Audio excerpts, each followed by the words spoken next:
Bismillahirrahmanirrahim. Jazakallahu khair. Assalamualaikum warahmatullahi wabarakatuh.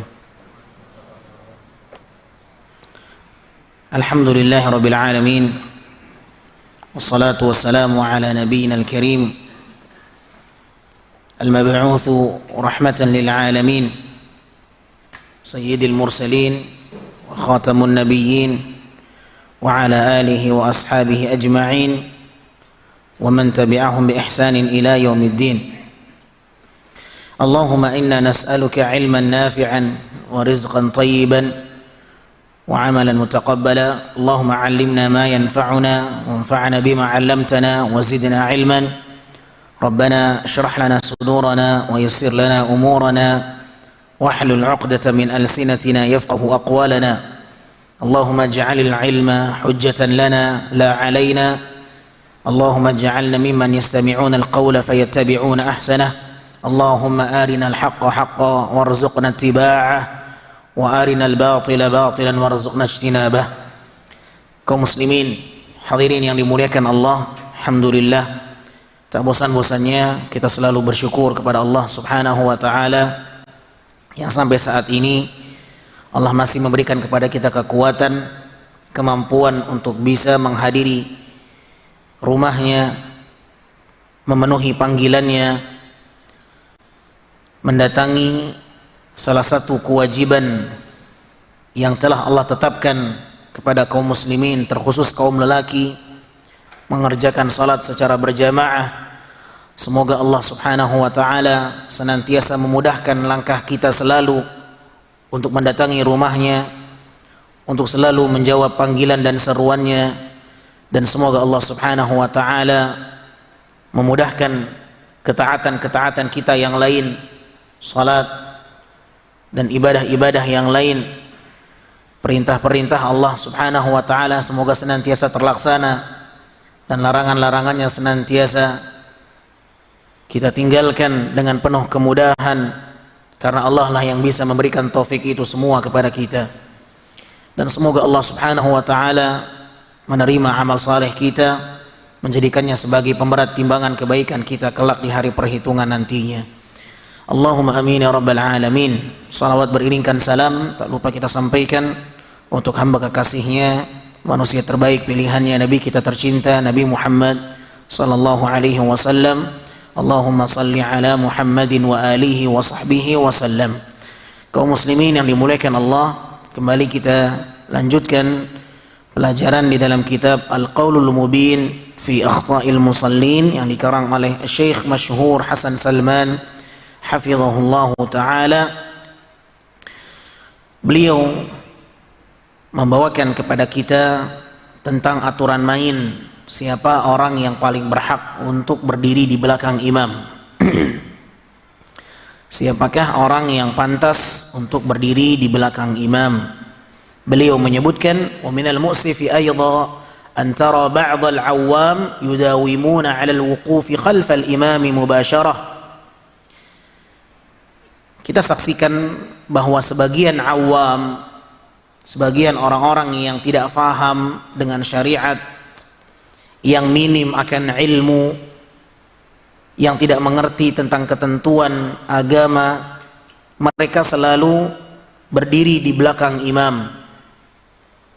Padahal Nabi sallallahu alaihi wasallam bersabda, liyalini minkum ulul ahlami wan nuha. Sepatutnya yang berdiri di belakangku di antara kalian adalah orang-orang yang sudah baligh dan orang-orang yang berakal, orang-orang yang cerdas, orang-orang yang berilmu. Thumma alladhina yalunahum, kemudian orang-orang yang setelahnya yang lebih rendah tingkatan ilmunya. Thumma alladhina yalunahum, kemudian saf yang berikutnya yang lebih rendah kapasitas ilmunya. Wala takhtalifu fatakhtalifa qulubukum, dan janganlah kalian saling berselisih di dalam saf, karena dikhawatirkan itu akan membuat hati-hati kalian saling berselisih dan saling berjauhan. Wa iyyakum wa haisyatil aswaq, dan jauhilah oleh kalian suara-suara yang gaduh, ya, seperti halnya suara-suara di pasar. Ma'asyiral muslimin yang dimuliakan Allah, hadis ini kata beliau, taqdimul afdal fal afdal ilal amam. Adanya ketentuan siapa yang lebih berhak untuk mengisi saf yang terdepan. Al-afdal, yang lebih berhak, yang lebih pantas untuk mengisi saf yang terdepan, terkhusus di belakang imam. Yang paling terpenting adalah orang yang persis keberadaannya di belakang imam. Li'annahu aula bil ikram, karena orang yang berdiri persis di belakang imam adalah orang yang paling berhak untuk mendapatkan satu kemuliaan. Dan kriteria itu telah disebutkan oleh Rasulullah sallallahu alaihi wasallam, yaitu ulul ahlam. Ini yang pertama, orang yang sudah baligh, wan nuha, dan orang yang cerdas atau berakal, berilmu. Ini kapasitas seseorang yang berdiri di belakang imam, karena ini adalah perintah Nabi sallallahu alaihi wasallam. Oleh karenanya, hendaklah setiap kita yang ingin berdiri di belakang imam menyadari kapasitas dirinya.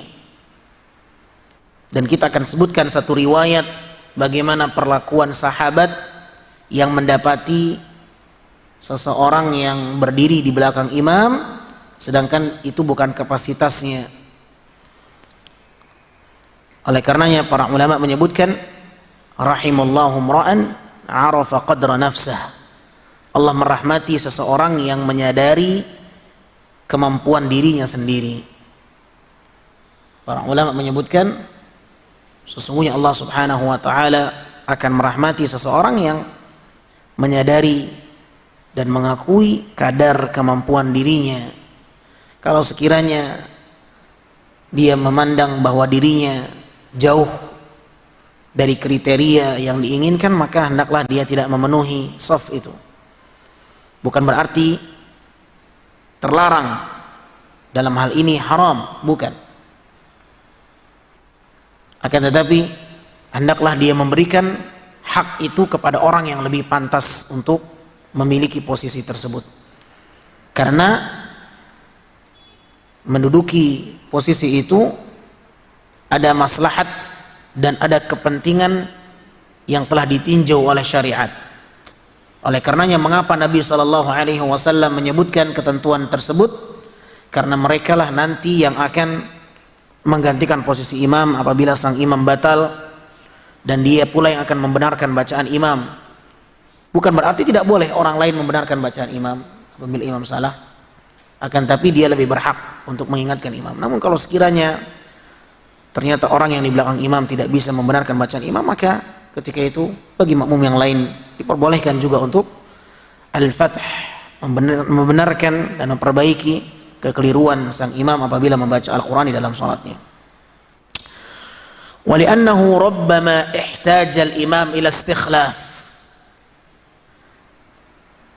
Mengapa Nabi SAW menyebutkan hendaklah orang yang persis di belakangku adalah ulul ahlam, orang-orang yang baligh, orang-orang yang berakal dan berilmu. Apakah anak kecil tidak boleh berdiri di belakang imam? Berdasarkan hadis ini secara zahir tidak boleh. Berdasarkan hadis ini tidak boleh. Ya. Namun apabila anak kecil itu berada tidak tepat di belakang imam, maka tidak mengapa. Berarti kan baik-baik. Karena sebagian kita memahami anak kecil itu nggak boleh di depan. Itu benar kalau yang dimaksudkan itu tidak persis di belakang imam. Afwan. Kalau persis di belakang imam memang tidak boleh. Tapi kalau yang dimaksudkan tidak bolehnya anak kecil saf pertama dan bukan persis di belakang imam, maka ini satu kekeliruan. Anak kecil boleh menduduki saf yang pertama, akan tetapi tidak persis di belakang imam. Tidak ada larangan. Tidak ada larangan anak kecil yang belum baligh mengisi saf yang terdepan.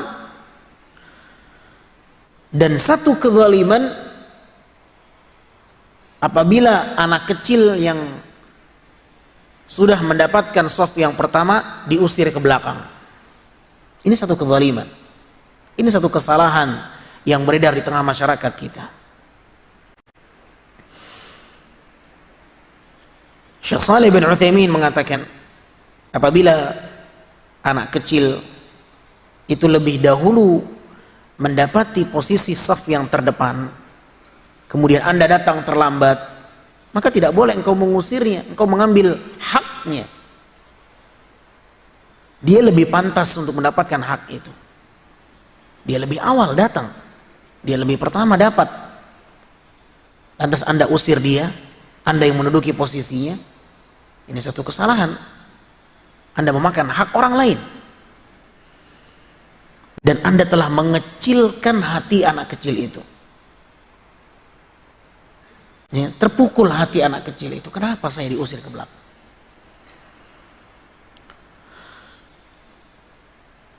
Dan tidak pula dibenarkan anak kecil dibuatkan saf khusus di belakang bersama anak-anak kecil yang lain. Akan kita bahas pada poin intinya nanti. Ya, seringkali ini terjadi di masyarakat kita. Bisa jadi mereka memiliki dalil, argumentasi, akan tetapi hadis yang mereka pakai adalah hadis yang lemah. Dan itu akan kita sampaikan pada poin ini insya Allah. Maka ikhwatul iman, tidaklah terlarang anak kecil mengisi saf yang pertama kalau keberadaan mereka bukan persis di belakang imam, karena saf pertama itu panjang jangkauannya, cangkupannya panjang, ya, sayap kanan, sayap kiri, ya. Tapi kalau sekiranya yang dimaksudkan terlarang anak kecil persis di belakang imam, maka ini benar, karena Nabi alaihi salatu wassalam yang telah menyebutkan satu ketentuan, hendaklah yang di belakangku adalah ulul ahlam, orang yang sudah dewasa, wan nuha, dan orang yang cerdas, orang yang berakal, orang yang berilmu. Wallahu a'lam bishawab. Kalau sekiranya anak kecil itu adalah seorang anak yang memang punya ketentuan istimewa dalam dirinya, yang keistimewaan ini tidak dimiliki oleh kebanyakan orang, dan dia memiliki keunggulan dari sisi hafalan, kemampuan untuk menggantikan imam sekalipun dia tidak baligh, maka diperbolehkan. Seperti yang telah kita singgung pada pertemuan yang apa? Yang lalu. Telah kita singgung pada pertemuan yang lalu bahwa di zaman Nabi SAW ada seorang sahabat yang umurnya berapa? 6 atau 7 tahun, memimpin salatul jamaah. Siapa sahabat ini? Amr bin Salamah. Haditsnya sahih riwayat Bukhari. Ya, memimpin satu kaum salat berjamaah sedangkan umurnya berapa? 6 atau 7 tahun. Wa ana fi sittin aw sab'in.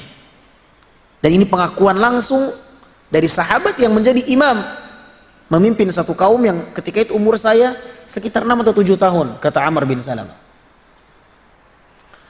Karena tidak ada ketentuan khusus yang menjadi imam harus orang yang baligh. Akan tapi selama dia memiliki kemampuan memimpin salatul jamaah, ya, memiliki kemampuan, memiliki keunggulan, memiliki ilmu, dan dia sudah memiliki kecerdasan untuk memimpin, maka tidak mengapa. Kapasitasnya ada dalam diri dia, dan kita yang dewasa akui keunggulan mereka dan akui kekurangan kita. Alhamdulillah, Allah subhanahu wa ta'ala menunjukkan tanda-tanda kekuasaannya. Allah berikan anak-anak kecil yang sangat mudah menghafalkan Quran. Mereka hafal dengan sangat cepat, bahkan ada di antara mereka yang hafal Quran umur 5 tahun. Ya, ada yang hafal Quran sebelum baligh. Ya. Maka ini tidak mengapa. Rahimallahu mra'an 'arafa qadra nafsih. Allah merahmati seseorang yang mengetahui kadar kapasitas dirinya, bahwa dirinya memiliki kapasitas yang rendah. Persilahkan orang lain yang memiliki kemampuan yang lebih. Baik. Akan tetapi tidaklah benar kalau sekiranya satu masjid telah memiliki imam rawatib, imam tetap, kemudian dengan keegoisan kita, ya, kita ambil alih posisi imam, sedangkan telah ditetapkan di masjid itu imam yang tetap. Tidak diperbolehkan, sekalipun ada orang yang lebih baik dibandingkan imam itu hafalannya. Ya, Nabi mengatakan sallallahu alaihi wasallam, tidaklah dibenarkan seseorang mengimami fi sultanihi, di area kekuasaannya.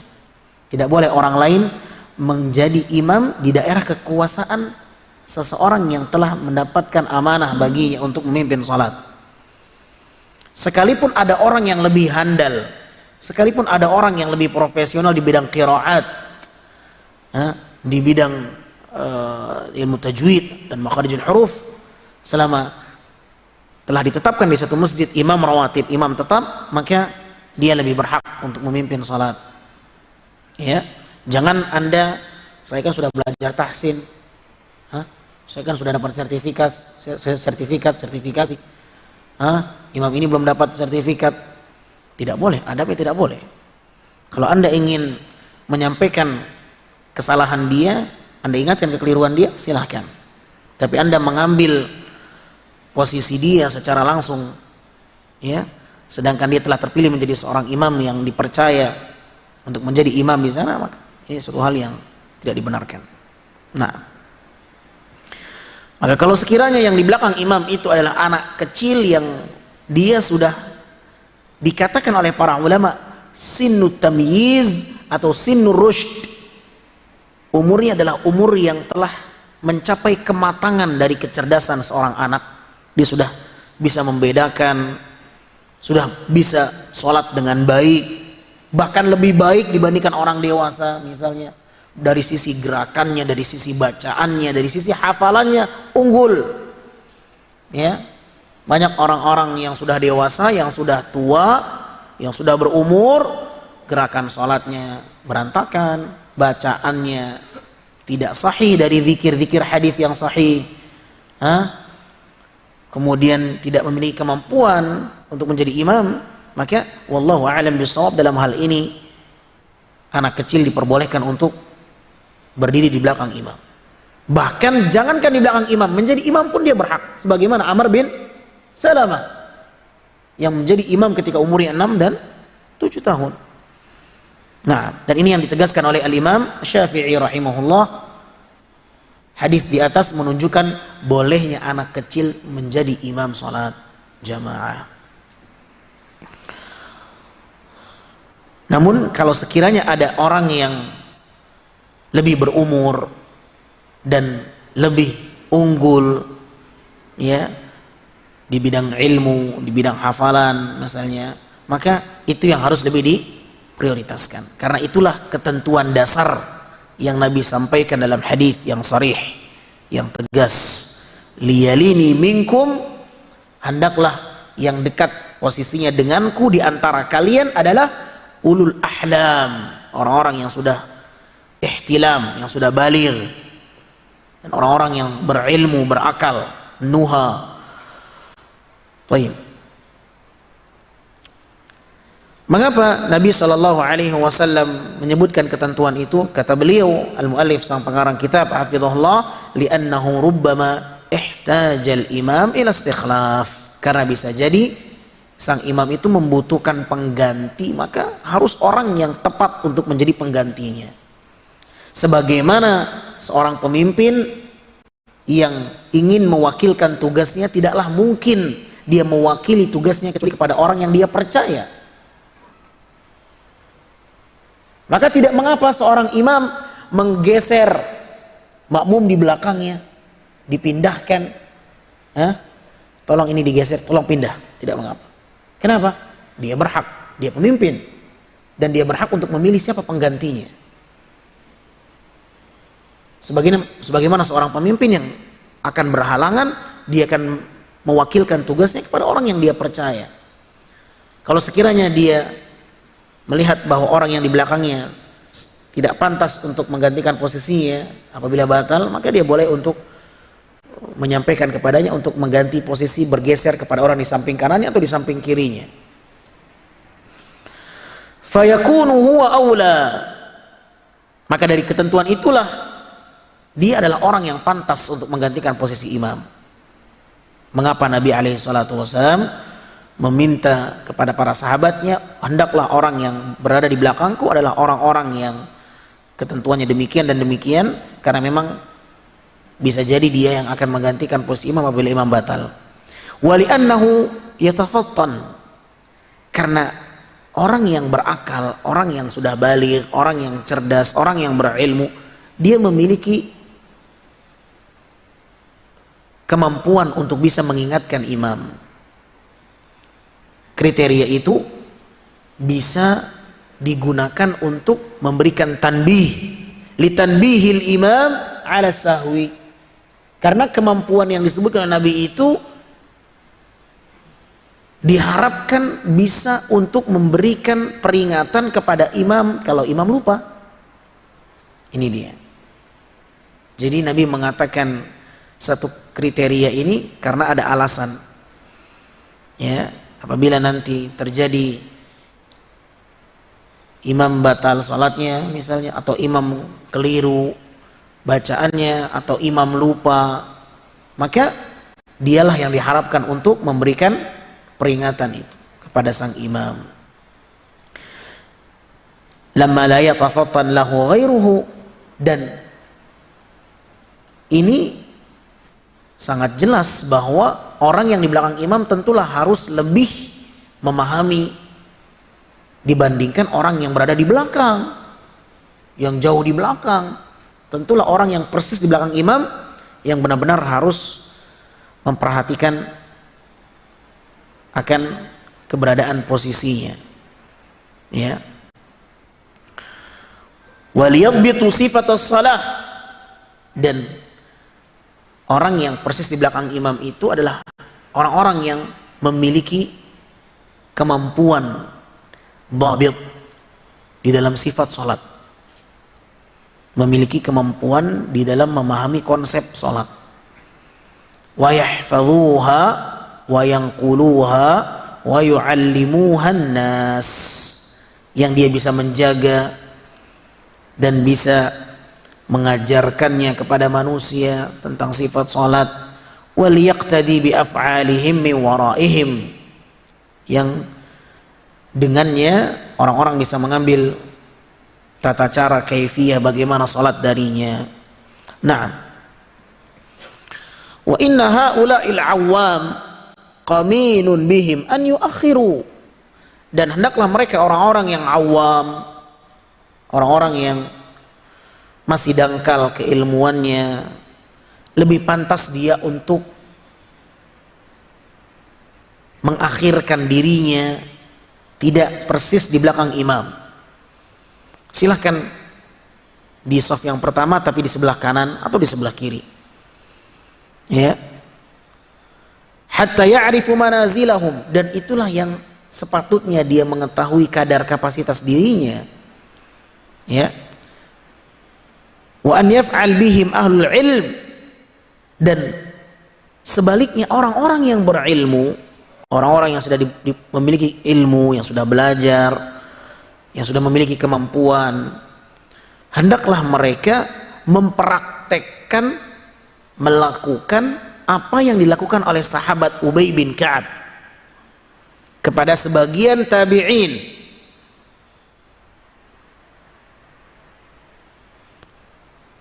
Maka di sini beliau akan membawakan satu riwayat,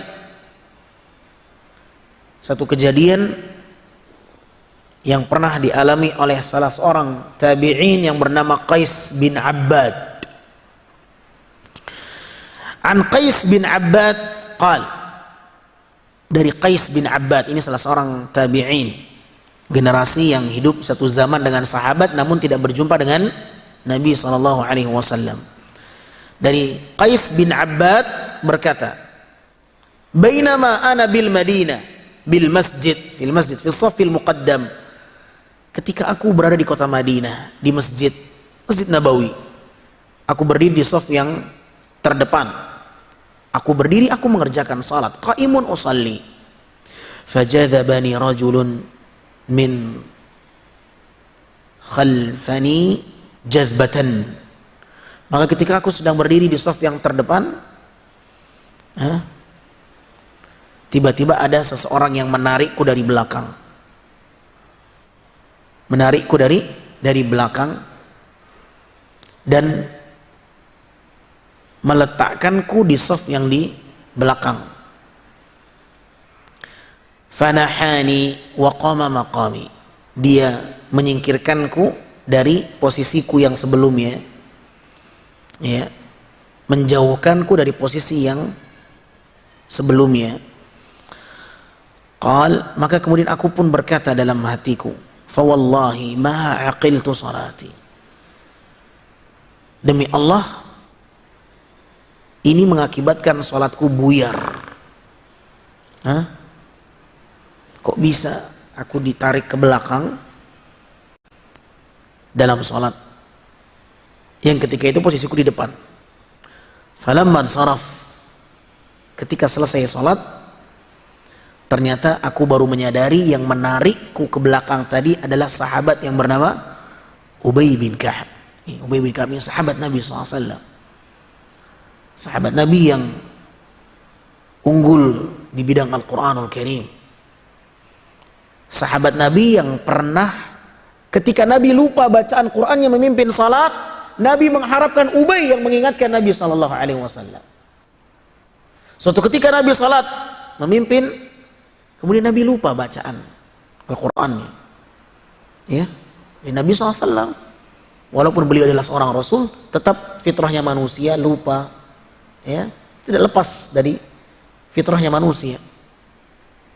Allah berfirman dalam Al-Quran, sanuqri'uka fala tansa illa ma sya Allah, kami akan bacakan kepadamu Al-Quran fala tansa, dan kau tidak akan lupa wahai Muhammad, illa ma sya Allah, kecuali dengan kehendak Allah. Allah kehendaki lupa, ya. Dan terbukti lupa Nabi Muhammad SAW dalam bacaan Qurannya, padahal beliau adalah orang yang terbaik, orang yang pertama kali mendapatkan Al-Quran dari Jibril. Ketika Nabi lupa, dan tidak ada sahabat yang membenarkan bacaan Nabi SAW, karena para sahabat belum tahu ketentuan bahwa imam kalau lupa boleh dibenarkan. Ini awal mula kejadian di mana para sahabat hanya diam saja. Para sahabat tidak tahu apakah imam kalau lupa atau salah boleh diingatkan. Para sahabat diam. Maka selepas salat, Nabi mengatakan, aina Ubay, mana Ubay bin Ka'ab? Asallaita ma'ana, apakah engkau sedang salat bersama kami wahai Ubay? Maka Ubay mengatakan, na'am ya Rasulullah, aku ikut salat bersama engkau di belakang. Maka Nabi mengatakan, ma mana'aka an taftah alayya, apa yang menghalangimu untuk membenarkan bacaanku? Dari sini baru para sahabat faham, imam kalau lupa boleh diingatkan. Di sini para sahabat baru memahami bahwa imam yang lupa boleh diingatkan dan dibenarkan. Lihat, di sini Nabi SAW mengharapkan sahabat yang bernama Ubay untuk membenarkan bacaan Nabi, menunjukkan bahwasanya Ubay bin Ka'ab memiliki kapasitas, memiliki kemampuan yang lebih dibandingkan yang lain. Di belakang Nabi, sahabat-sahabat senior, Abu Bakar, bahkan Abu Bakar pernah mendapatkan mandat dari Rasul untuk memimpin salat. Tapi dikala itu Ubay bin Ka'ab yang diharapkan oleh Nabi SAW untuk membenarkan bacaan. Aina Ubay? Ketika Nabi SAW sakratul maut, menjelang ajalnya, beliau mengamanahkan kepemimpinan salat kepada siapa? Abu Bakar As-Siddiq. Tapi ketika itu terjadi, Nabi berharap Ubay bin Ka'ab yang membenarkan bacaan Nabi SAW, menunjukkan bahwasanya Ubay bin Ka'ab adalah salah seorang sahabat yang diungguli kemampuan bacaan Qur'annya, dan yang menjadi saksi juga bahwa di zaman Umar bin Khattab ketika beliau menjadi Amirul Mukminin, ketika para sahabat sholat tarawih, sholat malam itu sendiri-sendiri, Umar berinisiatif untuk kembali mengumpulkan sholat tarawih dipimpin dengan satu imam. Ketika itu Umar bin Khattab mengamanahkan imamnya sebagai pemimpin dalam sholat adalah Ubay bin Ka'ab radhiyallahu anhu. Ubay bin Ka'ab radhiyallahu taala anhu seperti yang dikisahkan oleh Qais bin Abbad. Ketika aku sholat di Masjid Nabawi di shaf yang terdepan, ya, tiba-tiba ketika aku sedang berdiri aku sholat, fajadzabani rajulun min khalfani jadzbah, ada orang yang menarikku dari belakang sehingga membuatku berpindah dari satu posisi ke posisi yang lain, yang mengakibatkan aku tidak khusyuk sholat, buyar. Ya, ini ada apa ini? Orang narikku ke belakang. Falamman saraf, ketika sholat telah tuntas, fa idza huwa Ubay bin Ka'ab, ternyata yang menarikku tadi adalah sahabat Nabi sallallahu alaihi wasallam yang bernama siapa? Ubay bin Ka'ab. Ini sahabat Nabi yang diungguli bacaan Qur'annya. Apa kata Ubay bin Ka'ab? Faqala ya fata la yasu'uka Allah. Wahai anak muda, apa di situ dibacakan? Fadhal, apa kata Ubay? Wahai anak muda,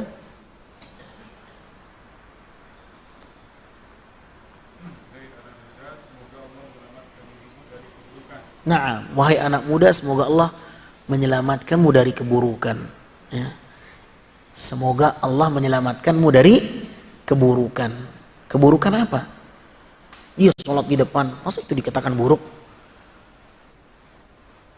Semoga Allah menyelamatkanmu dari keburukan. Karena beliau menempati posisi yang tidak sepatutnya itu diisi oleh orang-orang yang kapasitasnya rendah. Tentu sahabat dengan tabi'in, mana yang lebih mulia?